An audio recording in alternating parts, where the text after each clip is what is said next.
Buenas tardes. Tienen ante sus ojos las manos de Erasmo, que el artista alemán Hans Holbein el Joven bosquejó hacia 1523. Probablemente fue parte del trabajo previo de uno de los varios cuadros que el pintor, el retratista alemán, hizo de Erasmo a lo largo de su vida.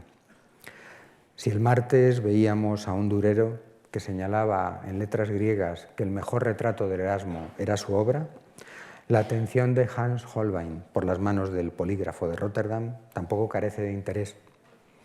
Desde la filosofía antigua conocemos una vieja disputa: si el hombre es inteligente porque tiene manos o tiene manos porque es inteligente.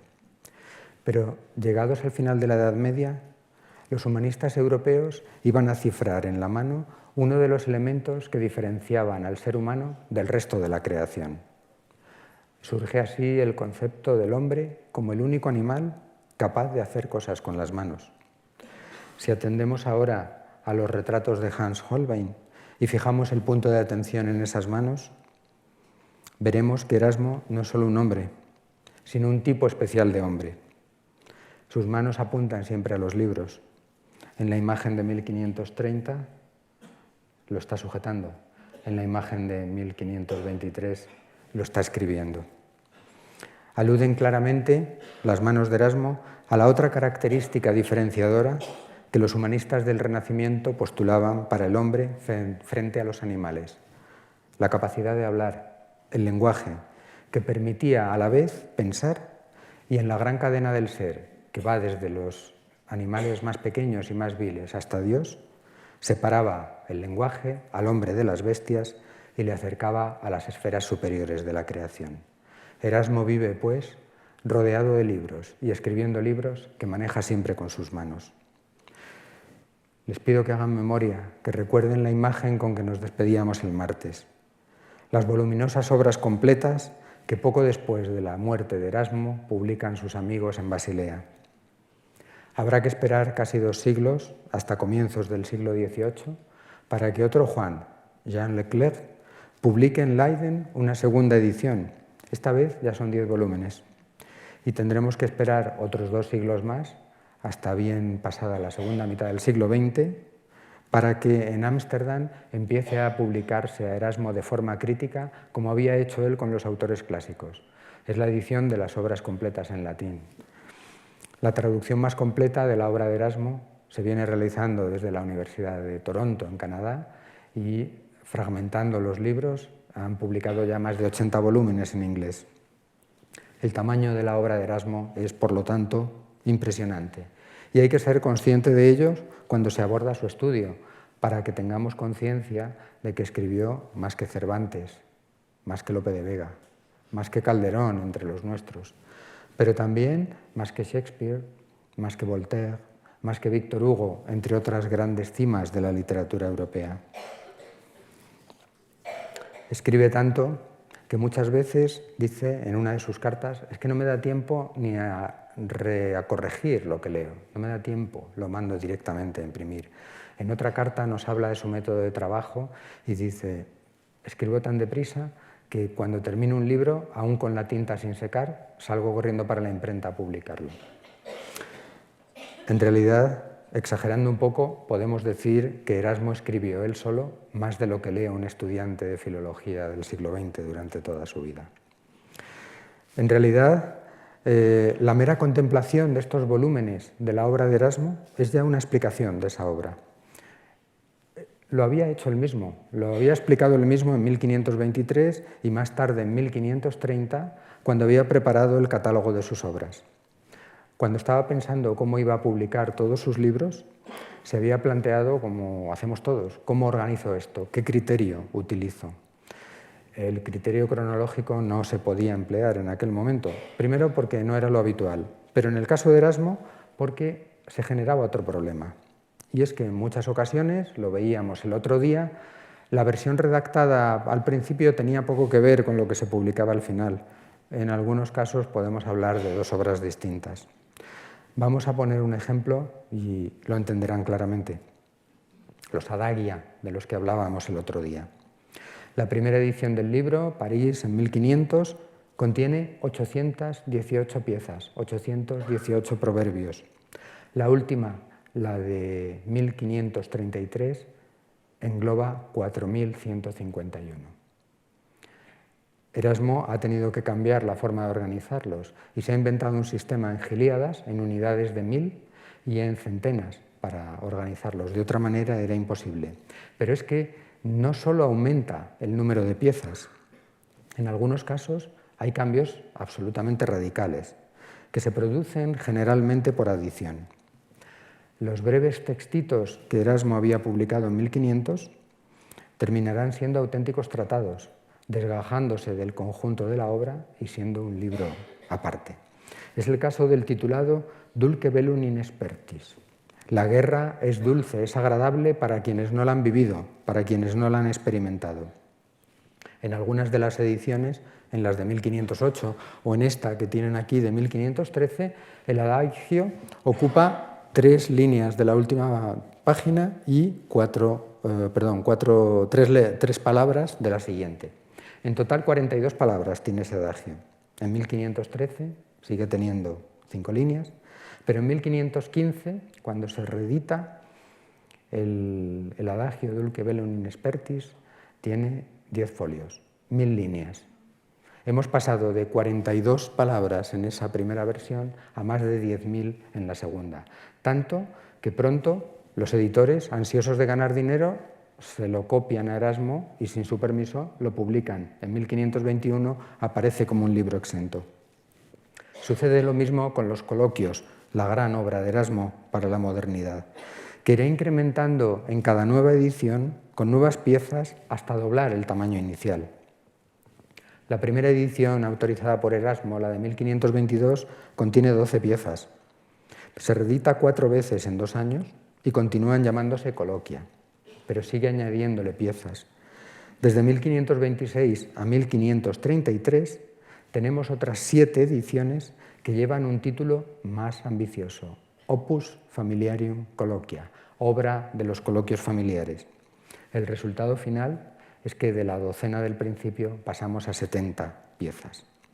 Erasmo no podía recurrir, por tanto, a la cronología y tuvo que renunciar al orden temporal para acudir a otro criterio acrónico, temático, más conforme entonces con los gustos y criterios de la época y con lo que era la obra de Erasmo.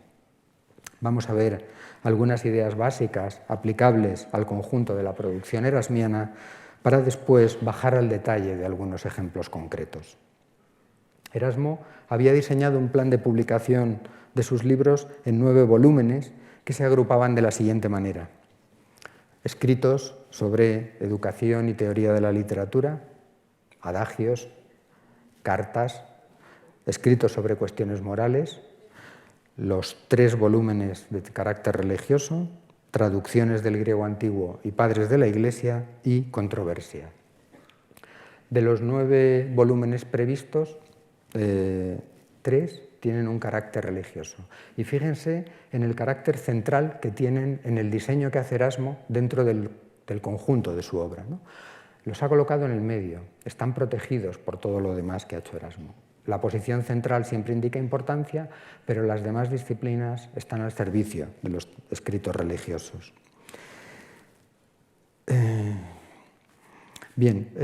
¿Por qué? Pues porque el otro día veíamos que la obra que realmente había catapultado a Erasmo en el Renacimiento fue el Nuevo Testamento, su edición del Nuevo Testamento. Pero es que a partir de ahí, a partir de los textos, se genera siempre la obra erasmiana. Por eso se ha dicho que en buena medida la obra de Erasmo no es un discurso plenamente original, sino que es un discurso secundario.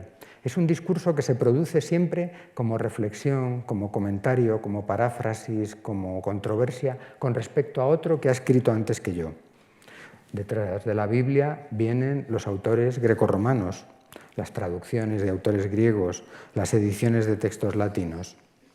Y si en el plano religioso domina por encima de todo la Biblia, en el profano el texto estrella son los adagios. Son formas breves de 2, 3, 4 palabras que a Erasmo le dan la oportunidad de escribir durante 10, 12 folios sobre lo que pensaban los antiguos de ese adagio.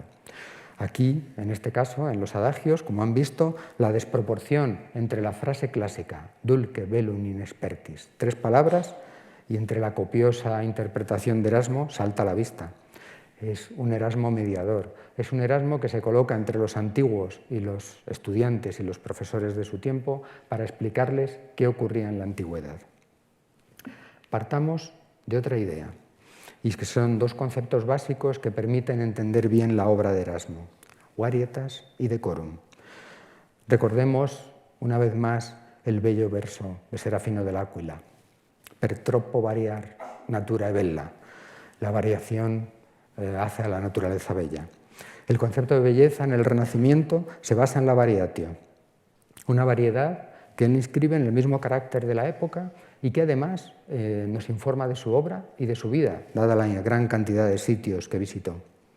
El decoro responde a una voluntad más meditada, la de adaptar su pensamiento y la exposición de éste a lo que conviene, quod decet en latín, lo que es conveniente, pero no desde un punto de vista utilitario, como Maquiavelo, sino según las circunstancias sociales, históricas, el carácter o la edad de sus lectores o de sus alumnos, o el rango del personaje al que dirige sus escritos. Erasmo se adelanta en varios siglos a una máxima que conocen bien nuestros escritores modernos, y es que saber para quién se escribe es saber cómo hay que escribir.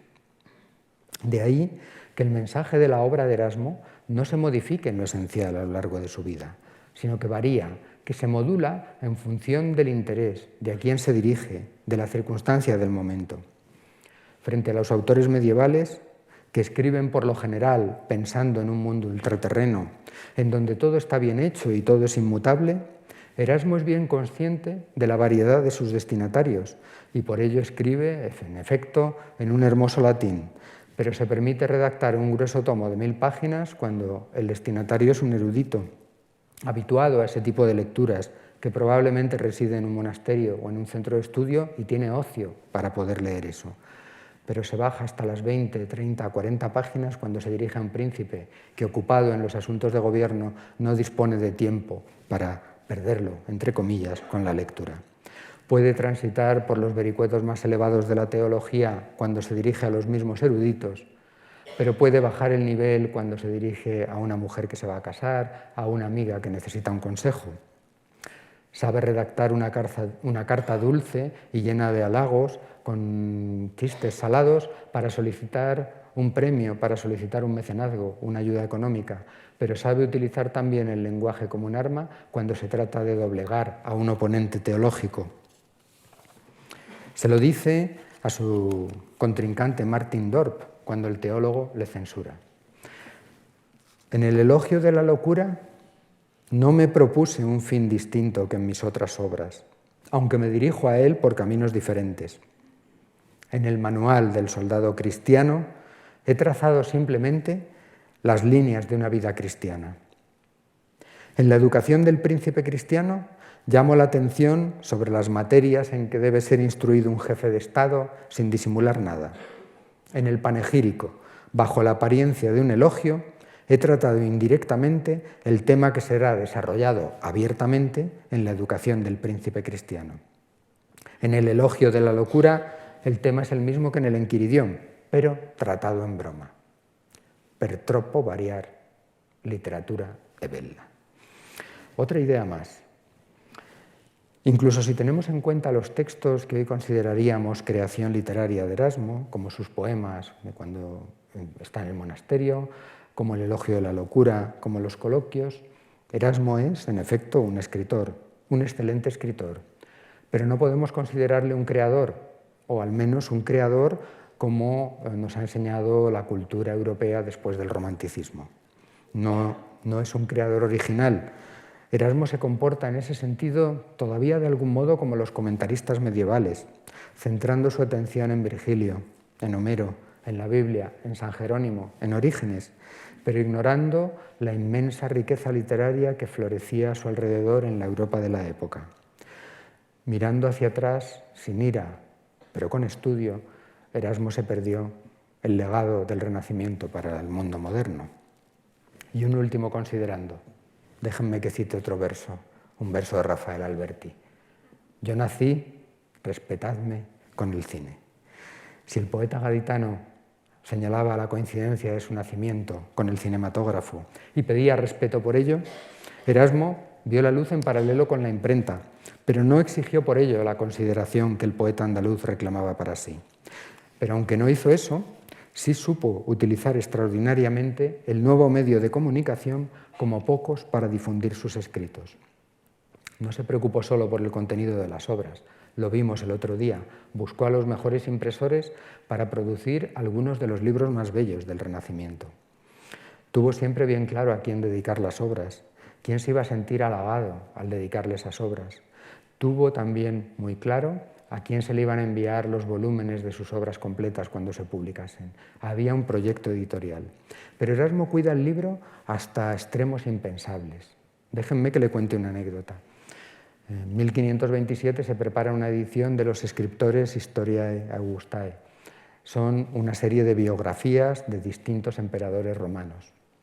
Cuando llegamos al emperador Heliogábalo, un humanista italiano, Leonardo Bruni Aretino, ha jugado con él, ha hecho lo que hacían los humanistas. Era un juego habitual fingir escribir un discurso o una carta que un personaje clásico había escrito a otro.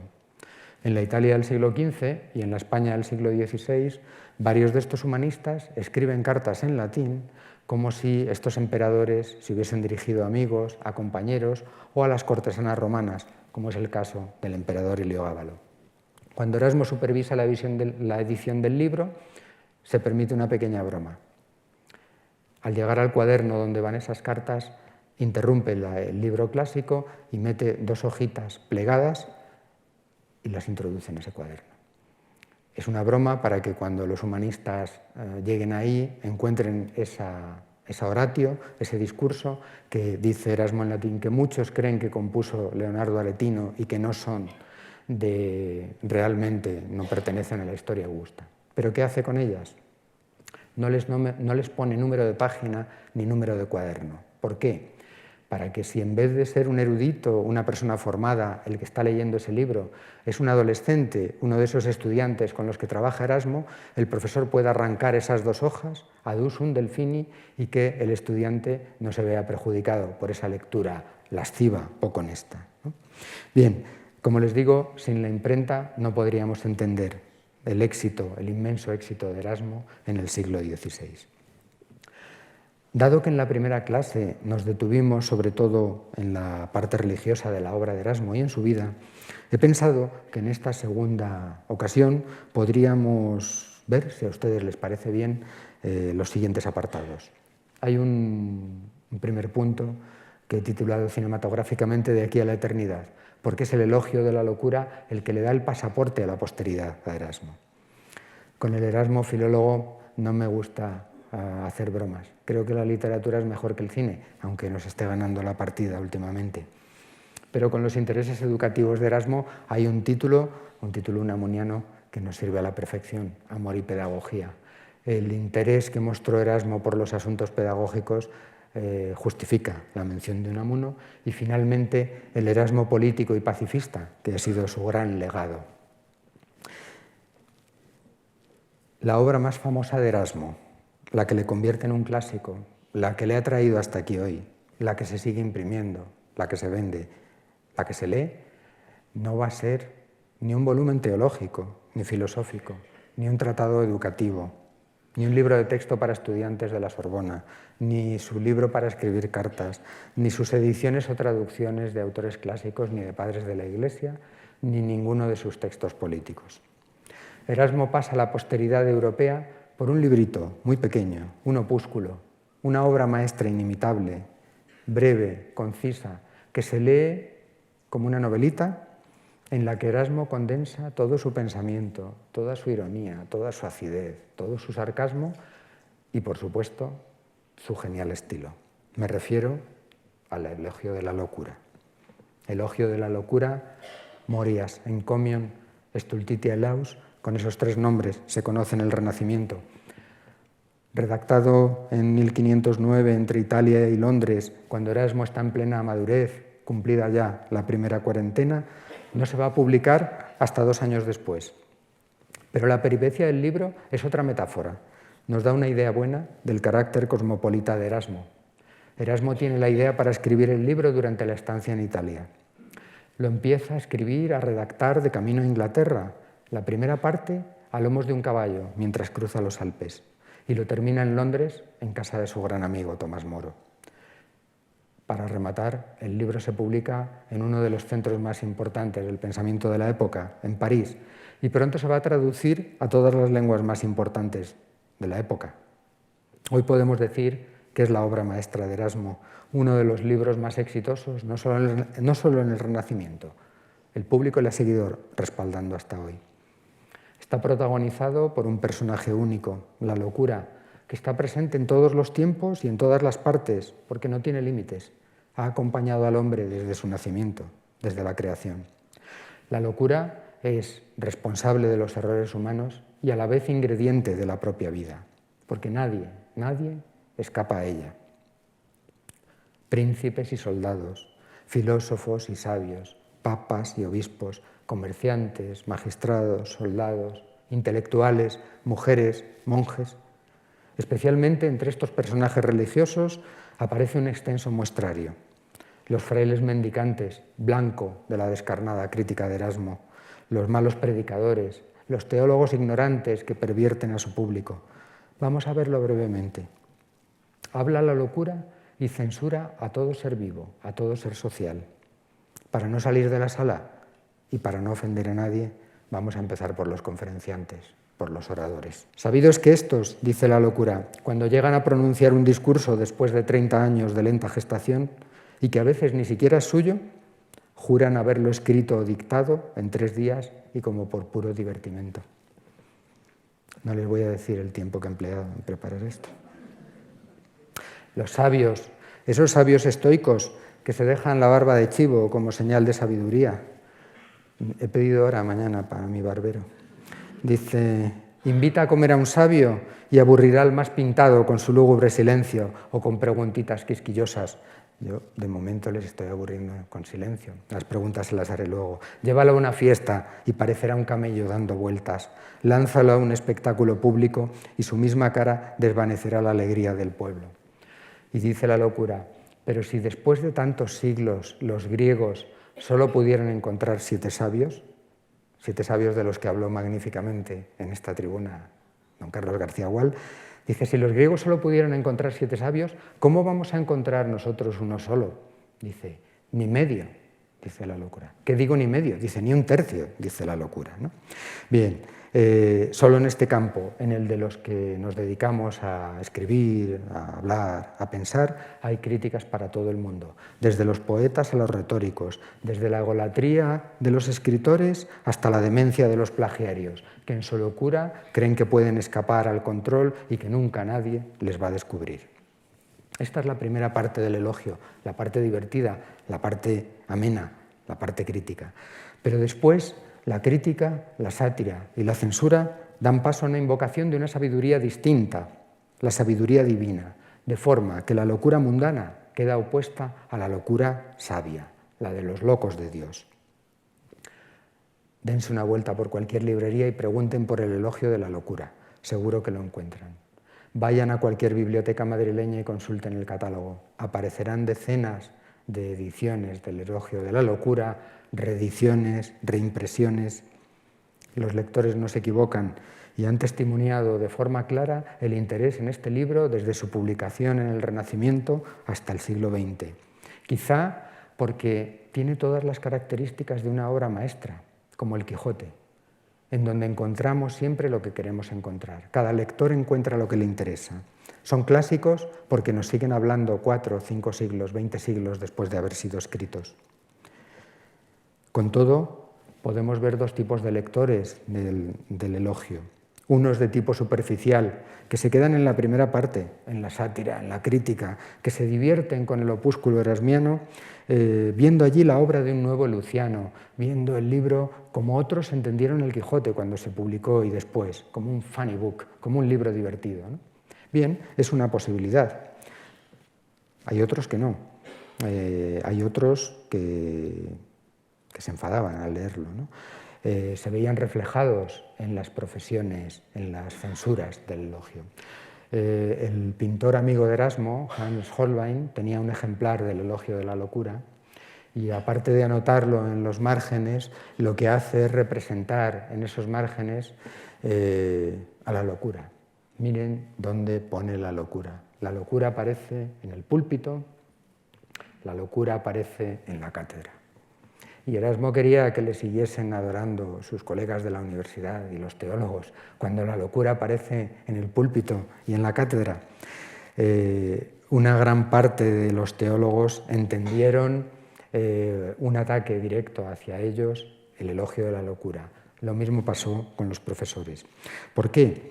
Bueno, Erasmo había titulado su libro Declamatio, lo tienen ahí, es decir, un género medieval que servía para presentar un discurso de alguien ajeno. Pero los teólogos conservadores ponían el grito en el cielo al leer el libro. Empezarán a dudar de Erasmo y de su ortodoxia, y ante su rápido éxito y triunfo, el libro pasará a estar prohibido. Erasmo pensaba que utilizar el mismo argumento que más tarde utilizará Cervantes, poner el discurso en boca de un loco, como el licenciado Vidriera o como Don Quijote, le iba a liberar de las críticas, pero no fue así, no le funcionó, y sufrirá, entre otras muchas, las del teólogo Martin Dorp, quien le censurará no haber escrito un elogio de la sabiduría. Pedir eso, sin embargo, demostraba no haber entendido en absoluto la intención de Erasmo. Un intérprete torpe leería el elogio de la locura como un viaje en sentido horizontal, un viaje en el que la locura se desplaza a través de los distintos lugares de la ciudad, del reino, y va viendo los distintos estamentos sociales y las distintas locuras que cometen. Pero un crítico es alguien con juicio. El verbo criticar viene, krinein en griego, está relacionado con el juicio. Un lector con juicio, un lector inteligente, percibiría el desplazamiento horizontal de la locura en el libro, pero también un desplazamiento vertical, un sentido vertical que arranca de la situación mundana, terrenal, descrita en la primera parte, para pasar después a asuntos teológicos importantes, a los verdaderamente importantes, a la filosofía Christi. El juguete literario de Erasmo, por lo tanto, es una metáfora de la evolución del propio autor. Se lo había escrito en una carta a su viejo amigo Servet Goyer, el prior del monasterio de Stein. Le había dicho, ex poeta teologus, es decir, del novicio aquel que escribía poemas cuando estaba en el monasterio, me he convertido en un teólogo.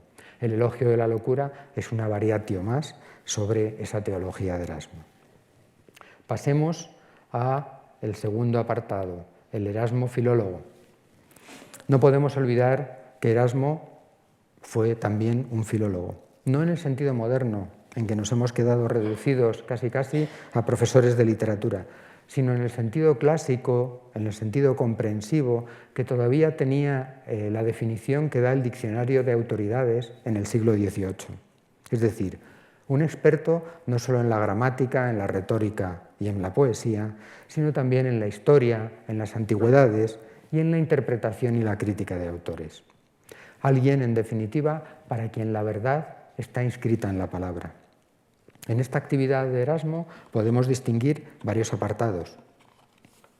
Primero, el crítico literario, el teórico de la literatura. Aunque se preocupó siempre por cuestiones gramaticales, como por ejemplo la pronunciación correcta del latín y del griego, la gramática fue para Erasmo, como para todos los filólogos importantes, un instrumento al servicio de otros designios realmente más relevantes. Lo que ciertamente le atraía eran no tanto los aspectos lingüísticos puros y duros, como su materialización en forma literaria. Y por eso, desde su juventud, Erasmo empieza a reflexionar sobre lo que es la literatura. Recordemos el proyecto del Liber Antibarbarorum, que Erasmo concibe cuando está en el monasterio y que no va a publicar hasta 30 años más tarde. Es un libro magnífico, es un libro contra los bárbaros, contra los que no aceptan las lenguas clásicas para interpretar la Biblia, contra los que no saben utilizar la literatura y la lengua. Es un libro excelente, porque después de 30 años y escrito por Erasmo, el libro no podía ser malo. Otro texto modelado a lo largo de años es el de duplici copia verborum ad rerum. No es una traducción literal, pero modernamente podríamos llamarlo o traducirlo como recursos de forma y contenido para enriquecer el discurso. Cualquiera de ustedes lo sabe bien. Hoy valoramos más la pericia en el hablar que la habilidad para escribir. Todos los años celebramos en las universidades decenas, yo diría que centenares, de cursos, de seminarios para que los políticos, los profesores, los estudiantes, los comerciales, incluso de las empresas, aprendan a hablar bien, a hablar correctamente en público. Es lo mismo que buscaba Erasmo con este libro, poner a disposición de un orador o de un escritor culto una serie de recursos útiles, o bien a la hora de escribir un texto, o bien a la hora de dirigirse ante un auditorio. Frente al homo loquax, frente al charlatán, frente al garrulo, que es siempre censurado en la obra de Erasmo, porque habla sin sentido, se pone aquí el talento cultivado, quien es capaz de encontrar la expresión justa en el momento adecuado, quien sabe adaptarse a la circunstancia, quien sabe si el texto se va a leer o se va a escuchar. En definitiva, el decoro oratorio al que hacíamos referencia al comienzo de esta charla. Con ese fin, Erasmo analiza las figuras retóricas, pero no solo las figuras retóricas, sino los medios para enriquecer y amplificar un texto. ¿Y quién mejor que él lo podía hacer, que había sido capaz de convertir las 5 líneas del Dulce Bellum in Expertis en 1000 en poco tiempo? Es cierto que Erasmo no pudo conocer a Buffon. Les recuerdo la conocida máxima de Buffon: el estilo es el hombre. No lo pudo conocer, pero si se hubiesen conocido, seguramente Erasmo habría sentido, habría dicho, así es. Por lo tanto, preocupado por un problema literario específicamente renacentista, el de la imitación. ¿Cómo tenemos que escribir? Si imitando a nuestros antiguos modelos, corrigiendo, ¿cuáles son esos modelos? Los modelos lacónicos, los modelos amplios de prosa al estilo ciceroniano. Pues ahí tienen la aportación de Erasmo. El Ciceronianus, o de optimo genere dicendi, que podríamos traducir como el ciceroniano, o del mejor estilo oratorio, o del mejor de los estilos, simplemente. Esta vez, Erasmo elige como blanco de la crítica a aquellos oradores y escritores que consideran un dios a Cicerón. Dice, para ellos es más vergonzoso no ser ciceroniano que no ser cristiano. Estamos ante un diálogo protagonizado por 3 personajes, en donde lo que Erasmo quiere es censurar el paganismo de los humanistas italianos. Los humanistas italianos se fijan solo en la antigüedad clásica y no atienden demasiado a las cuestiones religiosas. De hecho, entre los especialistas circula un chascarrillo que humanismo cristiano es una contradicción en los términos, porque si es humanismo no puede ser cristiano. Bueno, pues Erasmo es un humanista cristiano y a estos ciceronianos que en vez de adorar a Dios adoran a Cicerón, los llama meros monos imitadores de Cicerón. Sobre todo porque los buenos humanistas tienen siempre una teoría, y es que estos escritores tan buenos de la antigüedad, como por ejemplo Cicerón, no fueron cristianos porque no tuvieron la suerte de conocer la revelación, porque si hubiesen conocido la revelación con los sabios que eran, se habrían convertido al cristianismo. Otra faceta del Erasmo filólogo, el Erasmo editor y traductor de textos. No me voy a detener demasiado, hemos hablado ya de ello, pero todavía ahora, quienes nos dedicamos a esta bella profesión, oscilamos entre el estudio de la literatura y el trabajo de ofrecer a nuestro público ediciones fiables, textos que permitan a los lectores de hoy entender los escritos de ayer. Erasmo preparó ediciones críticas de escritores latinos como Horacio, Ovidio, Cicerón, Tito Livio, Plauto, Terencio, Séneca, lo mejor de cada género. Su conocimiento del griego le convirtió en traductor de los grandes clásicos, de Eurípides, de Plutarco, de Luciano. Luciano le va a dar muchos problemas. Cuando le llamen ateo, haber traducido a Luciano va a ser un punto negativo, va a ser un punto en su contra. Como va a ser un punto a su favor, las ediciones de padres antiguos de la Iglesia, de San Agustín, de San Jerónimo. Dice, no me propongo solo restablecerlas. Dice, Erasmo es un divulgador. Dice, quiero que esto llegue a la gente de hoy, que este mensaje tan vivo, tan original, que pueda ser entendido, ¿no? Por eso, como decía, Erasmo es un divulgador de la antigüedad. Junto a la interpretación y la edición de textos, en ocasiones los filólogos nos dedicamos a divulgar la antigüedad. Nuestros políticos ahora llaman a esto transferencia del conocimiento. Esta conferencia es un ejercicio de transferencia de conocimiento porque se supone que han llamado a un especialista para que a un público general les cuente quién es Erasmo.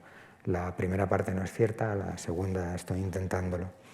Si se me permite pues la licencia de la transferencia del conocimiento, las colecciones que tienen ahí citadas son ejercicios de transferencia del conocimiento realizados por Erasmo. Son los dos ejemplos señeros. Vamos a dedicarle unos minutos. Erasmo, que no solo lo escribía todo, sino que se lo había leído todo, era un excelente conocedor de las obras latinas y griegas. Por eso, como todo humanista que se prepara un cartapacio, saca los textos. Esto lo hemos hecho todos en algún momento. ¿Qué frase más interesante la voy a anotar? Era el cartapacio del humanista, era una forma de trabajo. Y por eso Erasmo prepara unas colecciones de fragmentos a los que pone breves comentarios, ¿no? Así habían nacido en 1500 los adagios, el gran éxito renacentista primero entre los escolares. ¿Por qué triunfan entre los escolares? Porque Erasmo les había dado el trabajo hecho.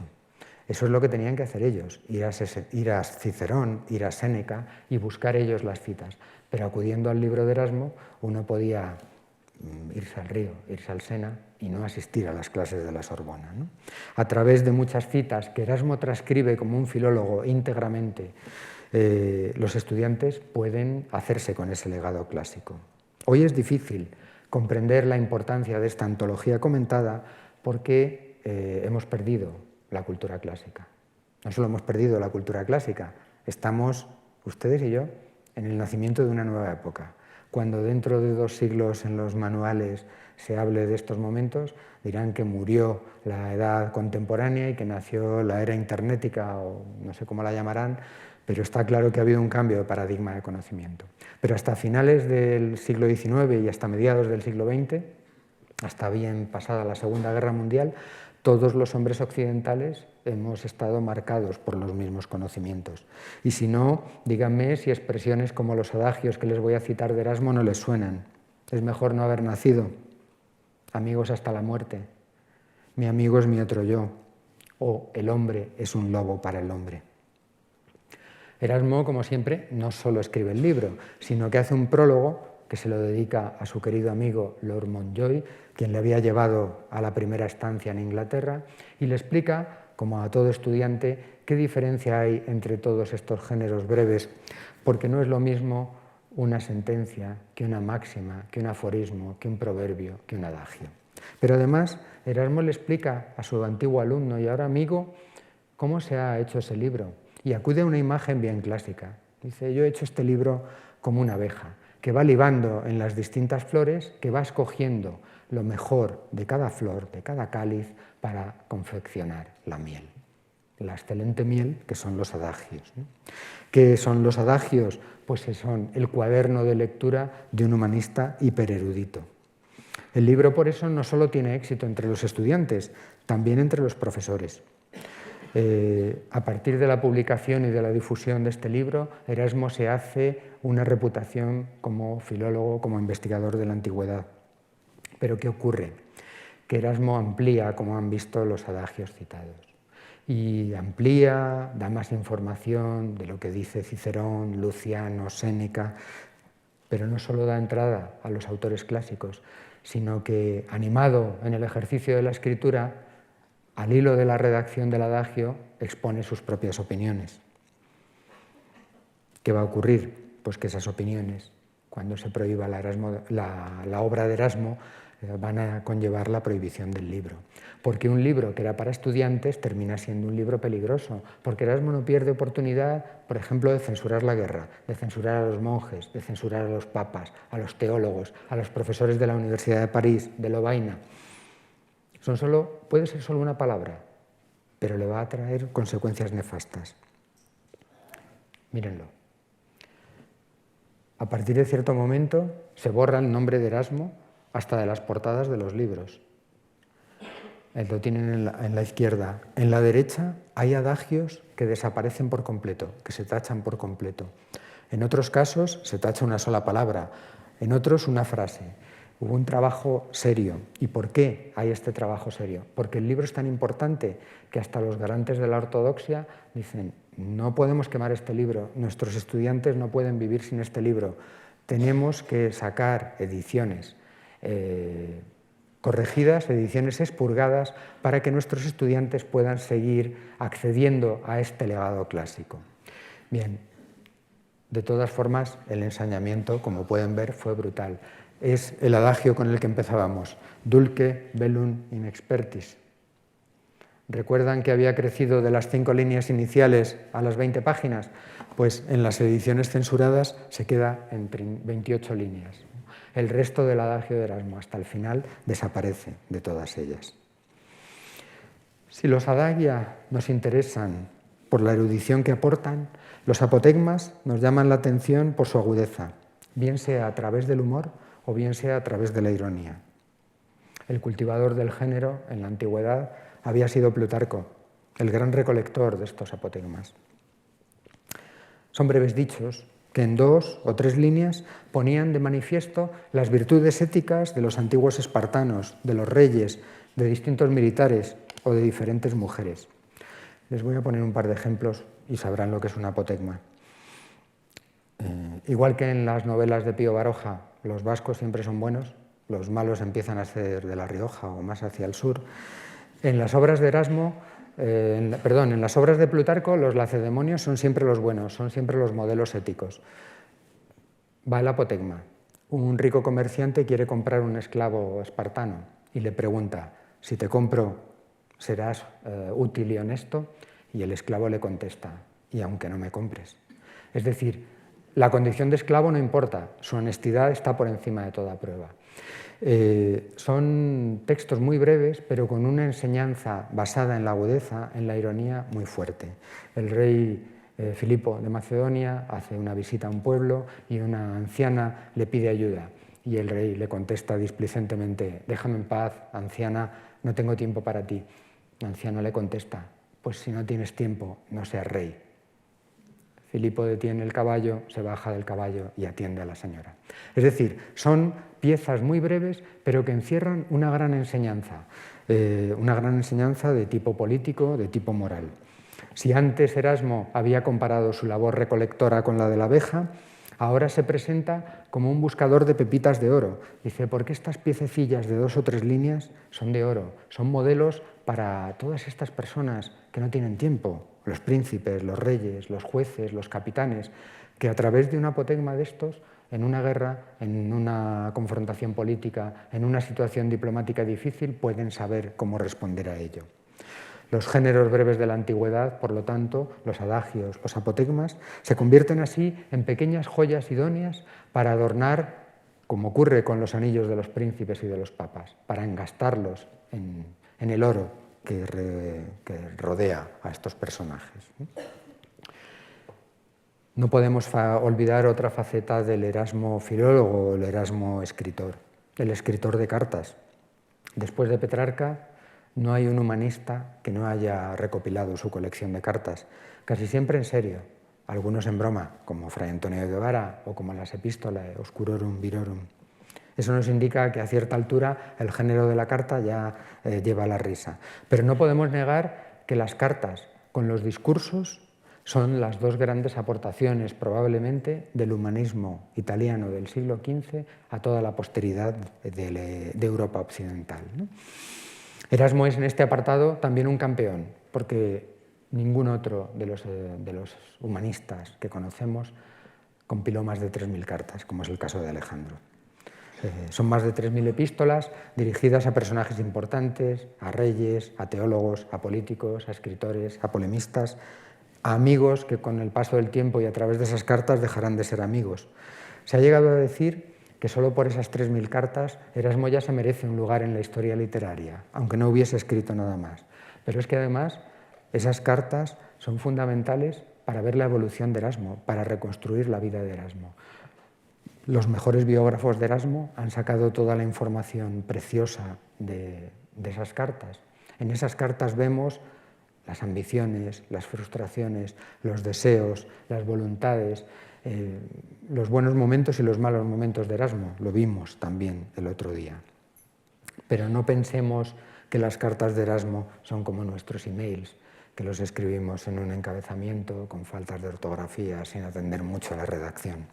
No, como todos los grandes epistológrafos, desde Cicerón en adelante, Erasmo sabe que esas cartas no van dirigidas solo a Carlos V o a los Valdés o a cualquiera de sus amigos españoles, italianos, flamencos e ingleses.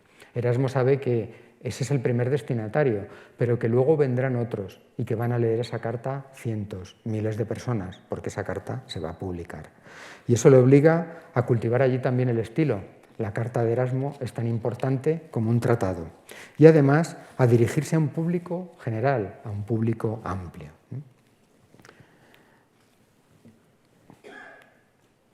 Bien, hay una faceta.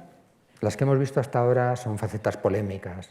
Erasmo primero tiene mucho éxito y después le van surgiendo distintos contrincantes, enemigos declarados, amigos que le apoyan siempre. Pero en este caso, en el caso del Erasmo pedagogo, la cuestión es distinta. No podemos acercarnos a su obra sin tenerlo en cuenta, sobre todo por una razón. Porque si en otros ámbitos la obra de Erasmo ha sido puesta en cuestión, en el caso de sus tesis educativas, yo no conozco opiniones contrarias a Erasmo, ¿no?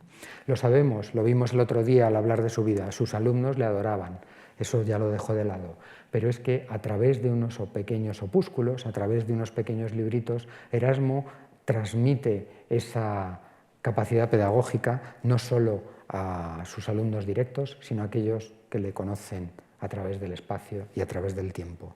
Jean-Claude Margolin tituló uno de sus libros dedicados a Erasmo como Erasmo, preceptor de Europa, porque se ha convertido realmente en uno de los grandes maestros pedagógicos europeos. El programa con el que nuestros estudiantes se marchan al extranjero durante un semestre lleva, no por casualidad, el nombre de Erasmo.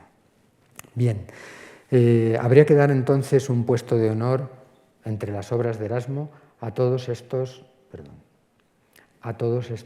tratados. De pueris statim ac liberalitir instituendis declamatio, sobre la educación de los niños.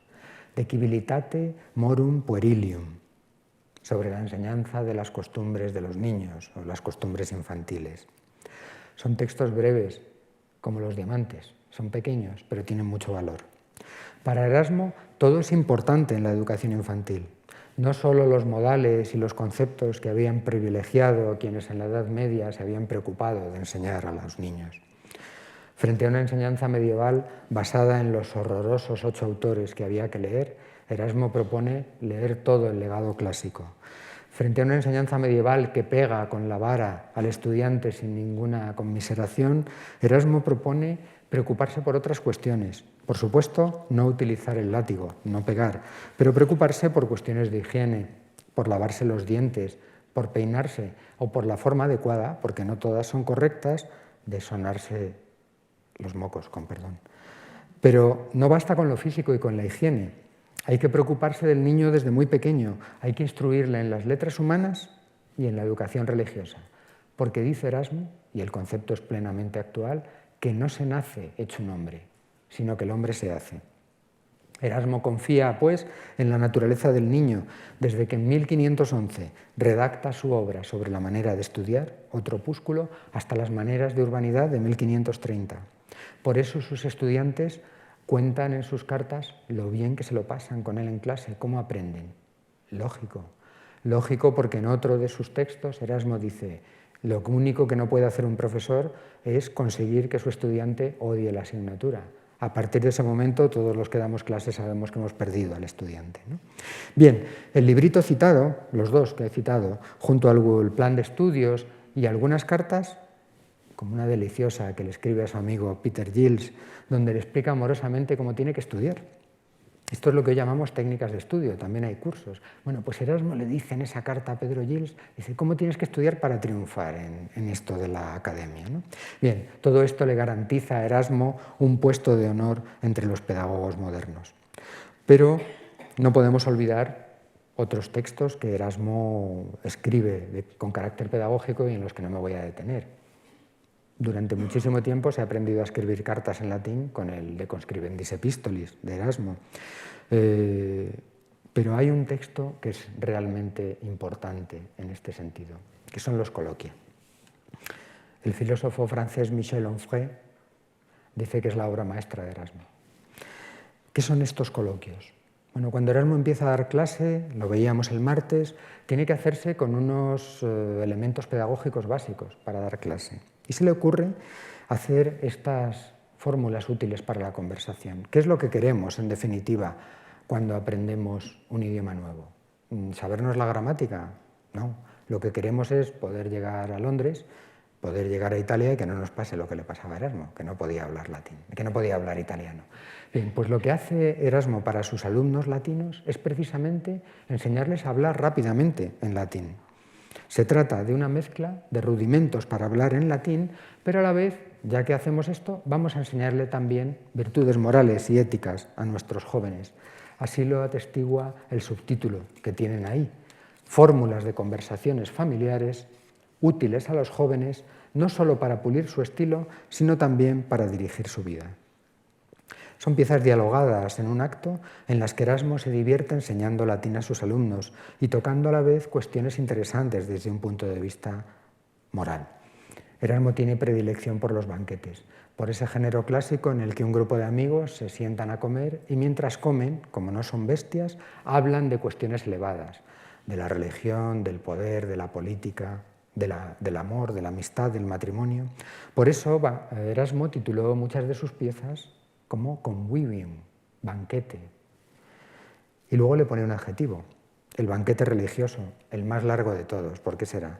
El banquete profano, el banquete poético. El adjetivo nos explica de qué trata cada uno de esos diálogos, ¿no? Los nombres de los personajes que aparecen son bien indicativos. Cuando aparece Eusebio sabemos que es el piadoso, Timoteo es el que honra a Dios, Sofronio el prudente, Eulalio el que habla bien. Con 2 cuartillos de griego, el estudiante de latín, nada más leer el nombre del personaje, sabía qué postura iba a defender cada uno de ellos. Déjenme que les ponga otro ejemplo, por favor. El convivium fabulosum, el banquete de historias, el banquete de cuentos. Erasmo reúne a 9 personajes y dice, algo tenemos que hacer, hay que contar algo. Vamos a establecer las normas. Primera norma, el que no cuente tiene que pagar una multa. Y esa multa nos la vamos a gastar en vino. ¿Les suena? ¿Se acuerdan de las 1000 y una noches? Sherezade vive porque cada noche es capaz de contarle una historia. Si no cuenta la historia, muere. En el caso de Erasmo ocurre lo mismo. El que no cuenta, paga.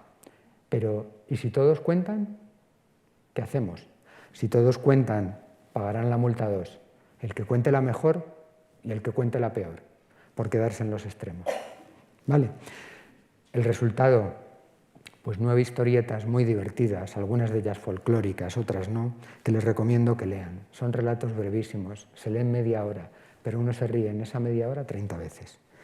Un conjunto, como digo, de relatos brevísimos, agavillados por la estructura dialogística urdida por Erasmo. Pero claro, Erasmo escribe esto primero para los adolescentes, para los niños, pero a medida que va agregando coloquios, va tocando otras cuestiones. Los frailes, el juego, las indulgencias, los peregrinos, la piedad, los soldados, los mendigos, los alquimistas que engañan a la gente, los peregrinos y su falsa religiosidad. Erasmo, como le había ocurrido en los adagios, se anima, suelta la pluma y empieza a escribir de todo el mundo. Algunos aspectos muy interesantes. Erasmo se ha dado cuenta por fin de que existen las mujeres y en los coloquios aparecen la mujer joven, la mujer virgen que se va a casar, la casada, la viuda, la criada de Erasmo, que le da muy malos ratos, por cierto. Bien, ¿qué vemos ahí? La idea de concordia, la idea de que Erasmo quiere que haya concordia. Y en el matrimonio, para él, es un sacramento que tiene que estar basado en la concordia, en la armonía entre los dos cónyuges, ¿no? El último de los coloquios se titula El Epicúreo. Sorprendente, ¿verdad? La pieza que cierra los 70 se titula con un filósofo que se dedica a defender los placeres sin más, que todo el fin de la vida consiste en disfrutar al máximo de los placeres. lo había hecho su maestro Lorenzo Valla, de quien hablábamos el otro día. Lo que quiere Erasmo es conciliar, una vez más, el humanismo cristiano y la filosofía Christi. El libro se convierte en un volumen para adultos, un libro que en principio se había destinado a estudiantes y que se va a ser una de las claves de los lectores cultos de la segunda mitad del siglo XVI. Bajo una apariencia literaria amable y divertida, se tocan todos los temas que interesan a Erasmo, que confronta en su diálogo posturas opuestas, siempre tomando partido. Por eso la cultura oficial se los va a censurar desde bien pronto. La Sorbona en 1526, después los Países Bajos, Inglaterra, España. En el índice de libros prohibidos, los coloquios de Erasmo estuvieron siempre. No se pudieron leer ni siquiera censurados, como los Adagia. La última pieza es el manualito de Erasmo para los cristianos que quieren ser buenos cristianos. Enchiridion Militis Christiani. Enchiridion significa manual, un librito pequeño, es un librito que se puede llevar en el bolsillo. Pero Erasmo dice, es como una daga, es como un puñal para que te puedas defender. ¿Qué da Erasmo ahí? Da 22 reglas para que un hombre laico que vive en la corte pueda seguirlas sin contravenir los mandamientos cristianos. Es un libro también breve, se lee como una novelita, no es tan divertido como los Coloquia, pero se los recomiendo. Bien, y pasemos finalmente al Erasmo político. Algo anuncié el otro día. Veíamos que el Día de Reyes de 1504 Erasmo se estrenaba como político profesional pronunciando una alabanza ante Felipe el Hermoso. Desde 1504 hasta 1530 no va a parar de producir textos directos o indirectos sobre la política. Jean-Claude Margolin publicó un libro de 400 páginas con los fragmentos de Erasmo que tratan solo de la guerra y de la paz, no de otras cuestiones. Bien, en todos esos sitios que tienen ahí citados, la guerra es dulce para quienes no la han vivido, el escarabajo acecha al águila, los silenos de Alcibíades y otros muchos adagios. Varios de los coloquios, como la confesión del soldado, el soldado y el cartujo, el carón, el propio libro que le dedica a Carlos V, La educación del príncipe cristiano. Muchas de las cartas de Erasmo tocan cuestiones políticas, los prefacios a distintas obras, la lamentación de la paz. Había tenido tanto éxito con el elogio de la locura que Erasmo escribe otra Declamatio, otra obra donde solo habla un personaje, que es la paz. La paz está harta, la paz está aburrida, la paz está cansada y se marcha buscando a ver si puede convencer a su público para que sean sus partidarios. Tienen ahí un texto que no vamos a leer completo, vamos a leer solo la parte subrayada. La paz se dirige a todo el cuerpo social y les pide que la sigan. A vosotros os conjuro, sacerdotes, por vosotros hablo, teólogos, a vosotros elevo mi voz, obispos, apelo a vosotros, príncipes y magistrados. Es decir, la paz, sabia como Erasmo, no se dirige a las gentes del pueblo, que no pueden hacer nada, que están a expensas de lo que diga el príncipe, de lo que diga el gran señor. Se dirige a todos estos personajes poderosos y les dice, indistintamente me dirijo a todos los que figuráis en la innumerable cofradía cristiana. A este fin, a la paz, conspirad con entusiastas asentimientos, ¿no? Bien. Y ustedes estarán pensando, ¿y por qué un humanista que se dedica a editar textos antiguos, un filólogo, un preceptor, se preocupa por cuestiones políticas cuando además no hizo más que rechazar todos los cargos que le ofrecieron? Bueno, hay una cuestión muy sencilla. Para los cristianos, conciliar las enseñanzas de los evangelios con la vida real suele ser un problema. Pregúntenle si no a Maquiavelo. Maquiavelo lo supera porque no tiene creencias. Pero cuando uno es un cristiano sincero como Erasmo y vive en un mundo en guerra constante como es la Europa de la primera mitad del siglo XVI, no le queda más remedio que plantearse eso. Esos textos de Erasmo responden a esa defensa de la paz, a ese rechazo de la guerra. Erasmo va a defender sistemáticamente la paz frente a la guerra. Ni siquiera un tipo de guerra que habían aceptado casi todos los tratadistas medievales va a convencer a Erasmo. Me refiero a la guerra justa. El canon, el fiel de la balanza para decidir si una guerra se podía hacer, desde San Agustín en adelante, es si la guerra responde a principios justos.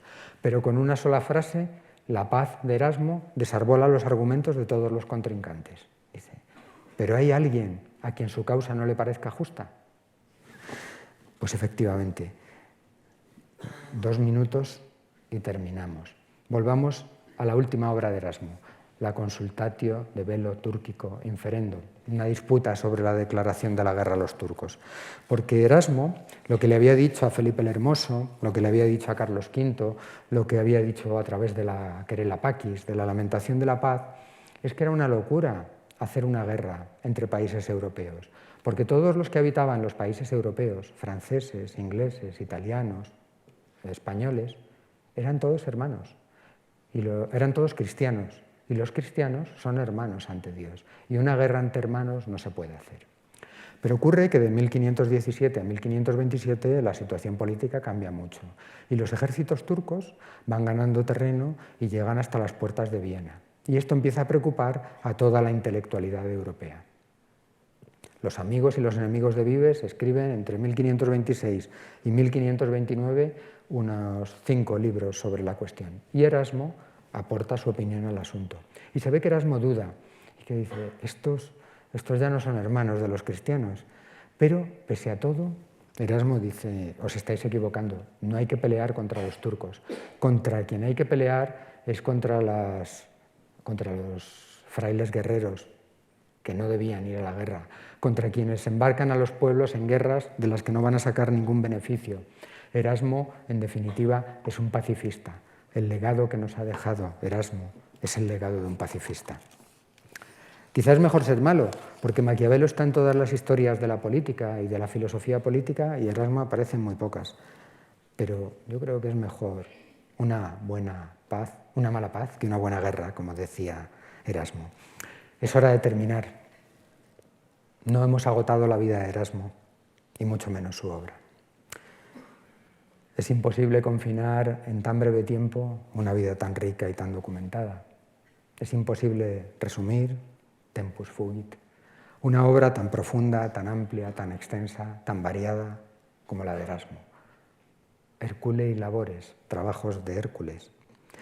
Mis palabras han sido solo un reflejo de una realidad riquísima. Han quedado lejos de la inteligencia de Erasmo y más lejos todavía de la habilidad oratoria del genio de Róterdam. Les pido sinceramente disculpas por ello. Y presentada, aunque haya sido pobremente, la figura y la obra, creo que es el momento de volver a las páginas o de iniciarse en la lectura de Erasmo de Róterdam, príncipe de los humanistas. Muchas gracias.